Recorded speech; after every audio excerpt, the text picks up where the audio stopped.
মনের মানুষ কোন এনার্জিতে আছে। কার্ড এসেছে the healers of the age and hostilities, অর্থাৎ উনি কিন্তু এখন, তোমার যিনি মনের মানুষ, উনি কিন্তু এখন সেলফ লাভ জার্নিতে আছেন। নিজের হিলিং চলছে, ওনার ভেতরের হিলিং যেটাকে বলে সেটা চলছে, এবং ওনার কিন্তু এই মুহূর্তে ইনটিউটিভ পাওয়ার ভীষণ হাই, ভীষণ হাই, এবং ওনার কাছে কিন্তু অনেক কিছু, এই মুহূর্তে অনেক কিছু জিনিস ওনার কাছে ক্ল্যারিফাইড হয়েছে, অনেক স্পষ্ট হয়েছে, যার ফলে উনি কিন্তু এখন এই হস্টিলিটিসের কার্ড কিন্তু এটাই বলে যে নিজের জন্য স্পিক আউট করতে শিখে গেছে, যে ওনার আশেপাশে যে ভুল ভ্রান্তিগুলো হচ্ছে, যেটা ঠিক নয়, সেটার অ্যাগেনস্টে উনি কিন্তু স্পিক আউট করতে এখন সম্পূর্ণভাবে তৈরি। উনি কিন্তু এখন একটা দ্রুত অ্যাকশান নিচ্ছেন।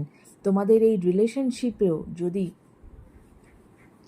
কারোর কোনো কারণের জন্য আজ তোমাদের মধ্যে এই ডিস্টেন্স হয়ে থাকে, যেটা উনি আগে করতে পারেননি, সেটা কিন্তু এখন উনি করতে সক্ষম। এবং number 26 is important, or 7 is important, number 51 is important, or number 6 is important.